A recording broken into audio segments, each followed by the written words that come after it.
Hello, this is for the sign of Libra, Sun, Moon, Rising, Venus, Jupiter, Libra. Take only what resonates. Sa mga hindi pa nakaka-subscribe sa channel, feel free to hit the subscribe button, notification bell. Ma-appreciate ko lahat ng likes, comments, and shares.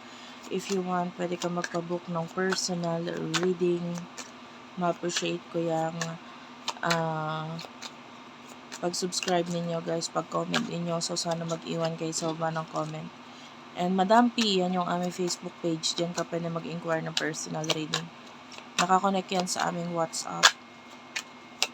Yan, may mga admin ako na mag-a-assist sa inyo. Let's start what we have here for the sign of Libra, Sun, Moon, Rising, Venus, Jupiter, Libra.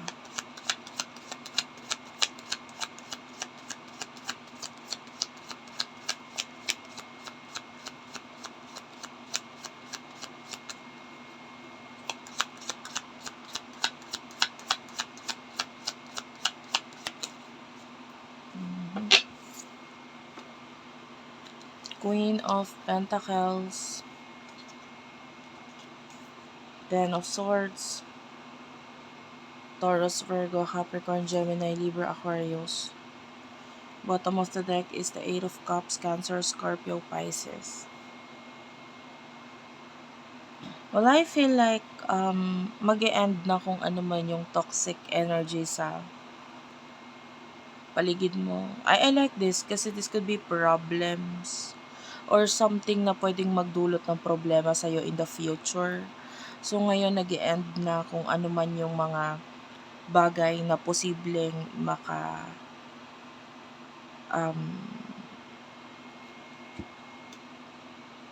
maging dahilan para ma-stress ka or mamoblema ka in the future.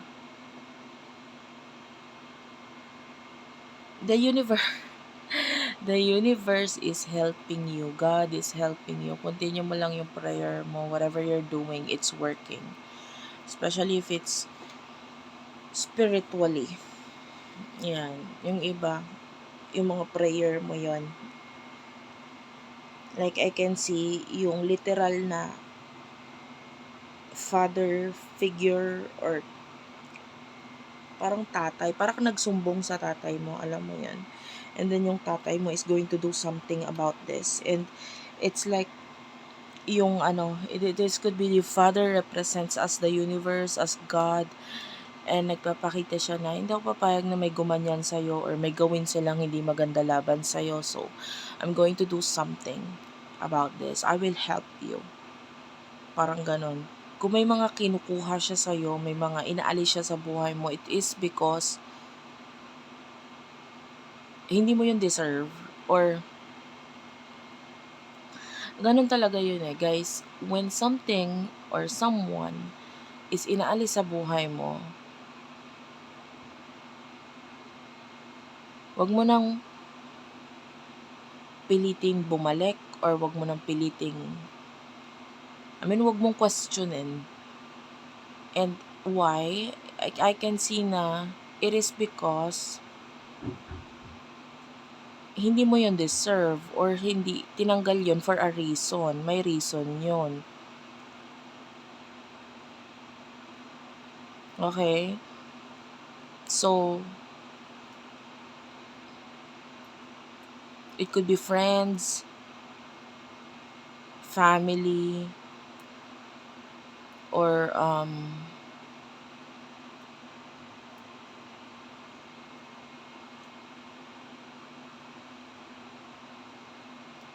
katrabaho, staff, if you do have a business. So, may reason bakit inaalis. And, what are the reason? Diba, question niya yan.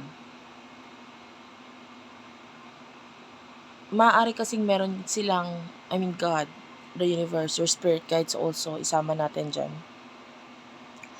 Meron silang nakikita na hindi mo nakikita. Meron silang alam na hindi mo alam. And this person is not aligning sa kung ano yung dapat mong mapuntahan or yung what awaits you, 'di ba? Yung success and good life for you in the future. Alam nila yan kung paano ka mas makakarating doon sa dapat mong puntahan, kung paano mo mas ma-achieve yun. And this person is not going to help you with that. Hindi mo ma-achieve yun eh. Bagkos, inilayo pa nga sa'yo, inalis pa nga sa buhay mo. Kasi, sila pa yung nagiging hindrance or sagabal para ma-achieve mo yung mga bagay na yun. 'Di ba?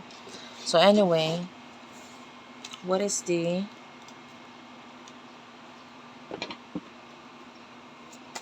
main energy of the person that you're dealing with pagdating sa love? Person that you're dealing with pagdating sa love.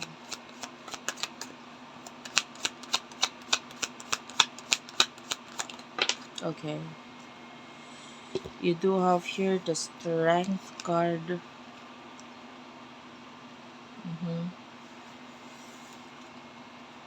The Six of Cups, Cancer, Scorpio, Pisces, Leo energy. Bottom of the deck is the Wheel. Parehong major arcana. Strength card and the Wheel. This could be a person in the past with the Six of Cups. The Strength card.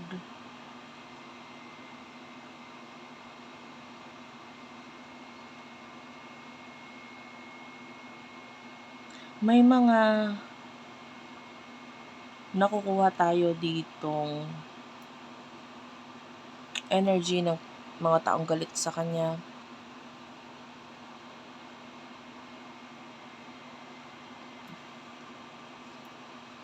The Wheel is here. Something is changing. Maybe yung pakitungo niya or yung mga taong kakonect niya dito. I feel like, this could be a person in the past. And merong mga tao sa buhay niya ngayon ang ang nagagalit sa kanya. Hindi sila happy sa kung ano yung mga pinapakita niya, ginagawa niya. Nababago. I feel like hindi ganito dati eh. So, malaki nababago dito. Emotions. Tell me about the emotions. You do have here the Devil, the Three of Pentacles, the Eight of Cups. Why do I get this feeling na parang ikaw ay lapitin ng mga toxic relationship or toxic people or maybe narcissist or taong Five of Pentacles is money, so maybe causing you na mawalan ka ng money or finances, like if you're a woman, lalo na kung babae, but anyway, open to sa LGBTQIA+, pwedeng ginagastosan mo or ikaw pa yung nagbibigay. So, ang energy niyan, ikaw ay nadidrain or ikaw ay nakukuhanan, ikaw ay namamanipulate by this narcissist behavior of these people. And the Eight of Cups, ang gusto mo lang naman ay magmahal or mahalin din. 'Di ba? Kaya mo ginagawa yon. Like, part of you is you want to feel loved. Yun lang eh. Kumbaga yun yung hahanap mo sukli sa mga binibigay or ginagawa mo. Emotions ng person na ito towards you. Spirit guides, angel guides, please tell me. Okay. Emotion itong person na ito, Four of Wands, Seven of Wands. And the Two of Wands. If this is a person in the past na narcissist, toxic, nagpapakita kasi tong energy dito na parang wala siyang pakialam Pero parang somehow gusto niya mag-sorry or maghingi ng tawad sa mga ginawa niya. Two of Wands. If this is an ex energy, hindi kasi siya magpapatalo eh.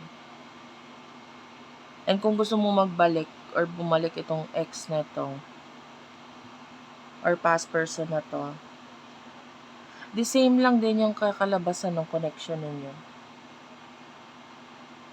Pwedeng maulit kung gugustuhin mo. So, kaya nga sabi ko, pag inalis sa buhay mo, there's a reason for that.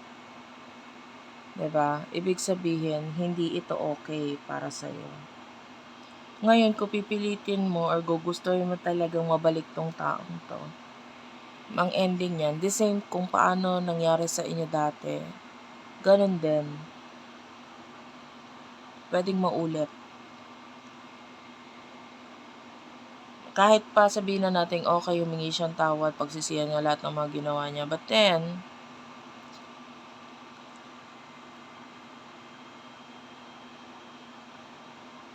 nandun lang yung pagpapatawad, pero yung pagbabago hindi natin nakikita. So, the same lang rin naman ang attitude.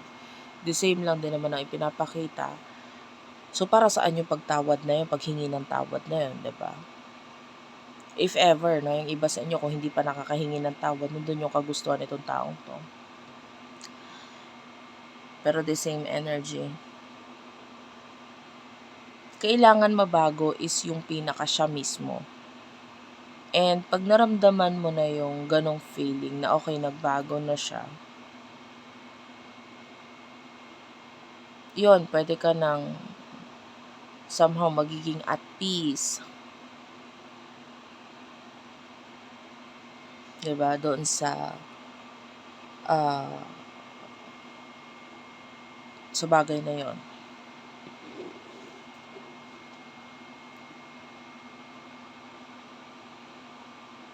Anyway,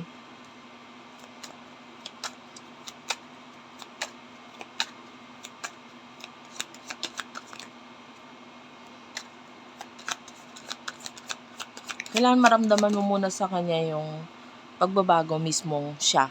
Yan siya mismo yung nagbago. The Sun and the Chariot is here. Okay, one more card in the near future. I can see happiness dito with the Sun. This is positive energy, especially may kinalaman sa pagta-travel. High Priestess is here. Maganda yung sign na to. You're moving forward, moving. Yung iba, physical movement ito. May travel nga. Positive sign. Three of Pentacles and the High Priestess.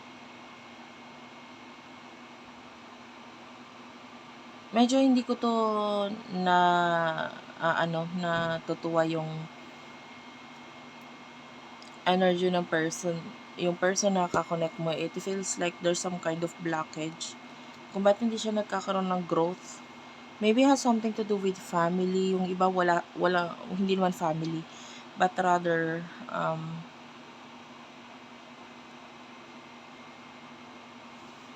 kung minsan na nga kayong naging magpamilya, sabihin na natin ganun, pwedeng kayo pa yung naging dahilan para magkaroon siya ng growth dati. And feeling niya, mas mag-grow siya pag wala ka. The problem is, hindi ganun yung naging sitwasyon. Rather, hindi siya nag-grow lalo nung nawala ka. And the High Priestess is here. Yeah, the like karma is coming for this person dahil dito sa mga bagay na ginawa niya sa'yo.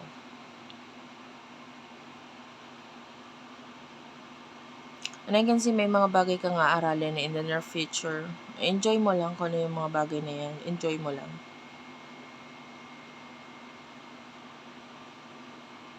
Okay? So, anyway, thank you for watching. I love you all. Ingat kayo palagi and bye-bye.